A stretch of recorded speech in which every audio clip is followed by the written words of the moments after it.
Hello and welcome to ELT Education. Today I'm going to show you a video on presenting the past perfect. Remember, I don't have any students with me here today, so I'm going to be asking the questions and then supplying the answers that you might hope that the students give you. But remember, when you're doing this, you're not just telling a story, you're trying to involve the students as much as possible. So always remember to ask as many questions as you can and include the learners in your presentation. That way you engage them more. Okay, well, let's start. Right, so who do we have here? We have, that's right, yep, an old lady. This is an old lady. And who does she have with her? She has, yep, that's right, she has a dog. What kind of dog? Small dog, yeah. A puppy, might be a puppy. Okay, and what's she doing? She's taking the dog for a walk. Yeah, or she's walking her dog. She's walking the dog. Okay. Okay, now we have the same old lady. And what's she doing? She's sitting in a chair. What else is she doing? She's looking at something. Yeah, what's she looking at? No, it's not an iPad. She's looking at a photo. That's right, she's looking at a picture. How does she look? Yep, she doesn't look happy. She looks unhappy. And she's looking at a photo. Who do you think is in the photo? What is in the picture? It could be family, yeah. Husband, right? Yeah, could be husband. A dead husband, yep, good, okay. Or children, yep, could be children. Well, actually, there are a lot of people in the photo. Who are they? Her family, yes, that's right. They are her family. And we have, who do we have in the picture? We got probably son, her daughter, yeah. Maybe her children, yeah. Yeah, that could be a brother. And then we've got some younger children here. What do we call them? That's right, grandchildren. And a male grandchild is grandson. That's right, grandson. So we also have granddaughter. Yeah, so grandson, granddaughter. And how do you think she feels? She's looking at this picture. Lonely. That's right, she's lonely. Why is she lonely? Because they don't visit her. They don't visit her, so she's very lonely. Okay, and now, oh dear, what's happened? Yeah, that's right. The old lady died. I'm sorry to say, the old lady died. And where are they? They are at a funeral. That's right, they're at a funeral. At this point, you might want to be writing some new vocabulary on the board. And what's the box she's in? That's called it's a coffin. Okay, and who are the people at the funeral? Anybody know what we call them? Okay, no, alright, they are mourners. The people who go to a funeral and feel sad are mourners. The verb is to mourn. So at a funeral you mourn, and the people who do this are mourners. Now, a few days later, somebody came to visit the family. Who is he? Yep, he's a lawyer. Well done, that's right, he's a lawyer. And why did a lawyer come to visit the family? Well, he's got this. What's this? Anybody know what this is called?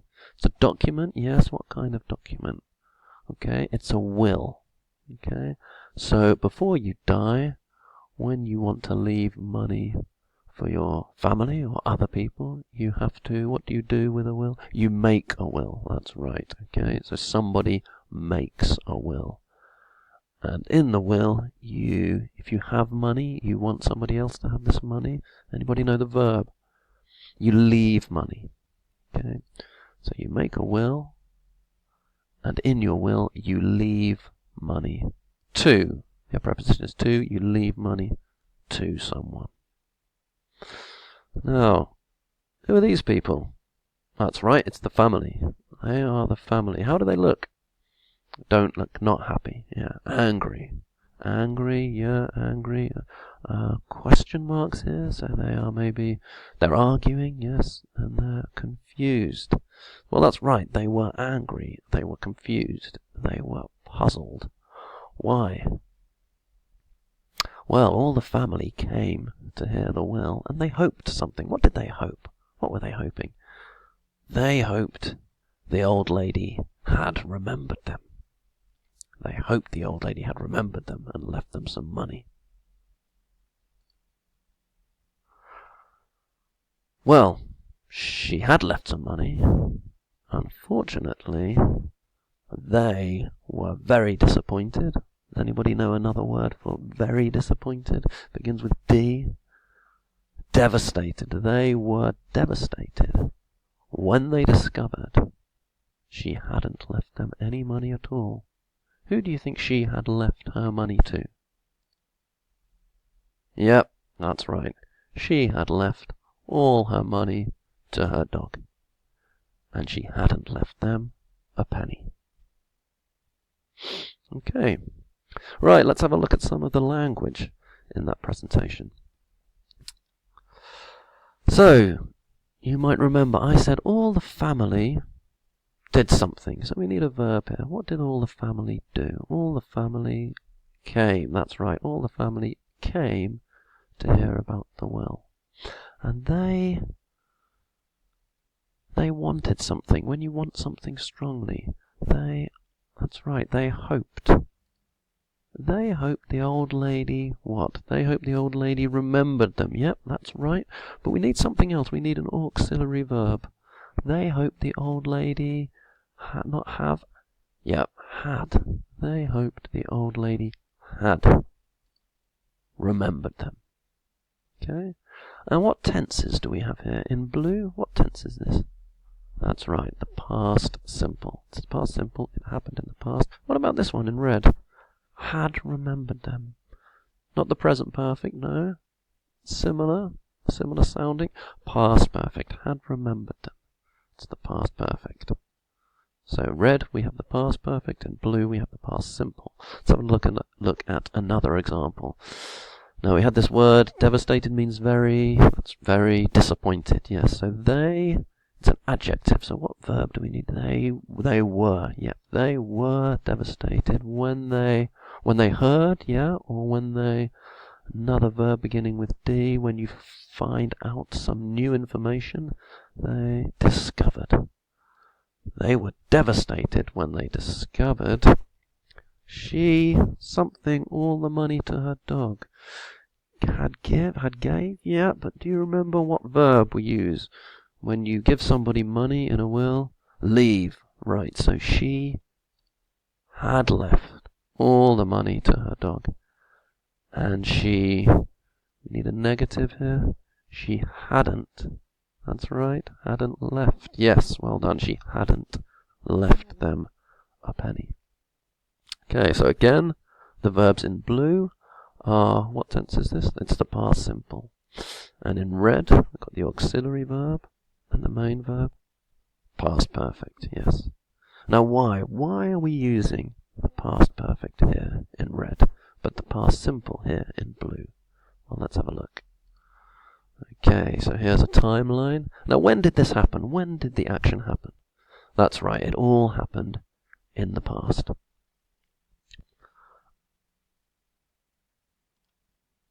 Now all the family came to hear about the will. And what did they want? They hoped. What did they hope? You remember? They hoped, yeah, they hoped the old lady had remembered them. They hoped she had remembered them. So this tense is, which tense is this? This is the past perfect. And why do we use the past perfect? Well, we're using the past perfect. Did she remember them before they came to hear about the will?